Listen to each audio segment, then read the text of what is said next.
I'm so excited to see what you all have achieved in the last few years. Your growth has been incredible, and I'm grateful for all of your hard work and sacrifice. A lot of that growth has been brought about by new people coming into the business to take advantage of our generous marketing plan and effective product line. So I thought I would take just a moment of your time to share with you a little bit about where forever came from and where forever is going. I've heard people describe this as our culture, but I think it's simply who we are. Several decades ago, I was an executive for a real estate development company called Del Webb. And at that time, there was a lot of excitement about a new business concept. And like many of my colleagues and friends, I went along to a business opportunity meeting and listened to a presentation about multi-level marketing. I immediately fell in love with the concept that people would be motivated to help each other and be able to make a living doing so. It's a beautiful thing when you think about it. Although I was enjoying my career, I didn't think that I was contributing as much as I wanted, or as much as I could, to improve the well-being of the people around me. Inspired by the concept of people helping one another, I set out to write a marketing plan that is almost identical to the one that we use today. As I developed it, I had two goals. One was to pay the highest bonuses possible and still be able to run a company effectively. Two, to build a plan that would motivate and encourage people to keep working. I wanted a plan to reward those that remain active and engaged. I love the concept of a royalty income. However, I believe that it's good for our souls to work hard. People who work hard are happier. Of course, if you work hard, you should play hard. And that was one of my motivational factors in starting Forever Resorts. It was to give people the opportunity to spend time with their loved ones and experience the wonder of nature. Next time we're together, maybe I can tell you more about my passion for our resorts, our rare animals, and spectacular natural resources. So, with a marketing plan prepared, I needed to find a product. And we searched around and looked at different opportunities. I was passionate about finding something that was effective, consumable, and that we knew would not be a fad. During my search, I met a group of doctors who had developed a method of stabilizing aloe vera.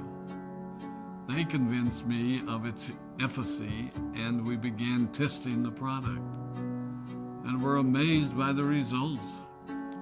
We were in business.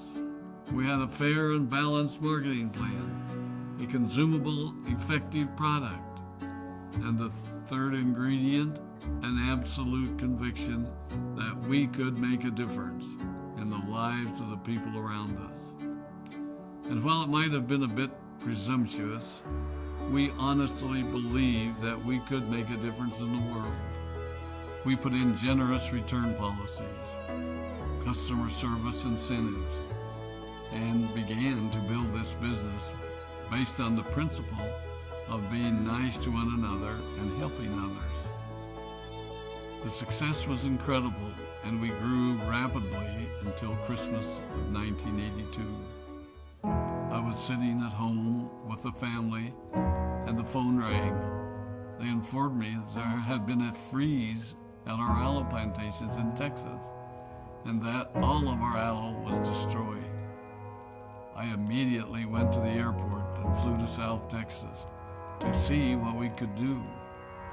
I hoped and prayed that when I arrived, what I saw would be better than the news I'd received. But that wasn't to be the case. We had no aloe, and the business immediately began to suffer. There were were some FBOs that left, but more importantly, there were those that stayed. It was a tough time for us. We put everything on the line to stay in business, and there were many sleepless nights. But we were convinced that what we were doing was right. We decided that this would never happen to us again. We flew out to the Dominican Republic and purchased as much land as we could, and began planting aloe in one of the safest weather zones in the world. In addition to the acres of plantations in the Dominican Republic, we now have plantations in Mexico and South Texas. It was a tough lesson to learn. But during the tough times, we became stronger and we grew the most. We grow roots that strengthen us and help us to overcome the challenges and obstacles that life throws at us. I have learned that solid principles and core beliefs do not have a sell-by date. It is never old-fashioned or out of style to be nice to each other, to honor your commitments, and to treat people how you would wish to be treated.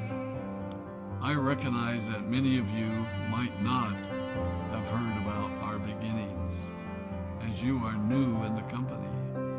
I am thrilled that you're part of our forever family, but I ask you to be mindful of the foundation upon which this company has been built. Forever was built on the principles of paying the highest bonuses possible, providing the most effective and highest quality of product, and empowering people to serve one another.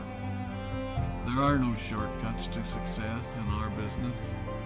Of course, the speed at which we reach certain levels may vary, but the fundamental principles remain unchanged and will remain unchanged as we continue our journey over the next 4 decades and longer. There will be times when a pathway will open up to you that will tempt you to take a shortcut, to buy a little more product than you may need, to make a purchase in someone else's name, or other ways in which we are tempted to give up what we want most for what we want now. Never forget that you're a part of something special, a business that has been built upon taking the road less traveled. It may not be as fast and as shiny as you might want it to be, but take it from me, the road less traveled is more rich, more wonderful, more fulfilling, and more lasting than you can ever imagine. We love you, we appreciate you, we are proud of you. My name is Rex Maughan, and I am